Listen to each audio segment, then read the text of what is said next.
fresh violence in Manipur. In fact, isolated incidents of violence repeatedly being reported in Manipur state, now limping back to normalcy. In fact, fresh firing has been reported in the Jiribam town. At least 6 people have died in Jiribam. Now, this as schools and colleges remain shut in Manipur. Now, remember, there was a rocket attack that was reported just yesterday in the valley town of Moirang. In fact, a former chief minister's home was targeted as well, and so was a key museum, the INA Museum in Moirang, which of course is an extremely popular museum there. Multiple people have been injured, and at least 12 people have died in the last 24 hours in a series of attacks. Now, remember, there was a drone-propelled attack also that was reported in Manipur several days ago, and yesterday's attack was rocket attack that targeted a former chief minister's home, but now 6 people have died in Jiribam. Let me go right across to my colleague Ratndeep Chaudhary. So Ratndeep, what's the latest that you have on the Jiribam firing? Extremely concerning that repeated incidents, though isolated incidents of violence being reported in Manipur.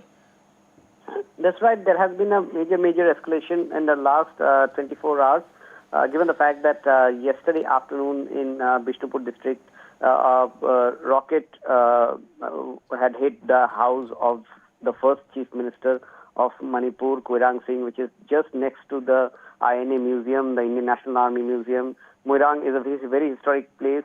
The Netaji Subhash Chandra Bose-led Indian National Army had hoisted its first national tricolour there in Moirang, and you have a museum there commemorating it.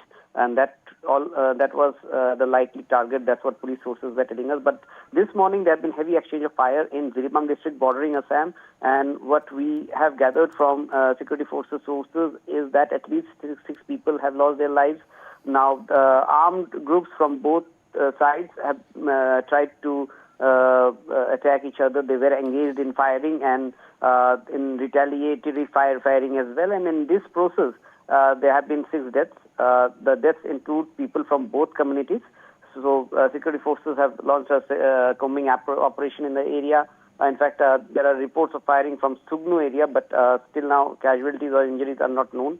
So in the last 24 hours, at least half a dozen people have died, and there have been several injuries.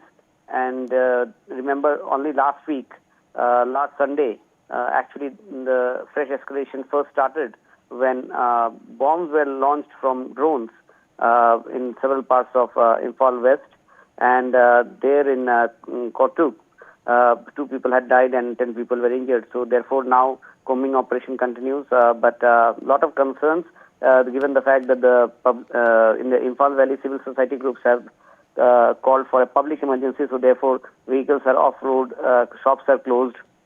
Also, the state government today, as a precautionary measure, has closed down schools. So this was a very important development that took place. There have been concerns over how, despite the central forces being there, including Assam Rifles in the hills particularly, and then you have the CRPF and the BSF in the valley. You have in some areas army operating with the joint forces.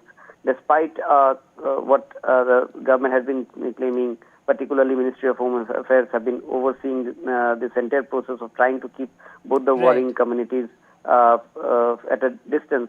Still, they have been able to manage to attack each other with long distance, with long range attempts like firing of rockets and drone being used, and also exchange of fire and taking on each other. So this is something which is very concerning.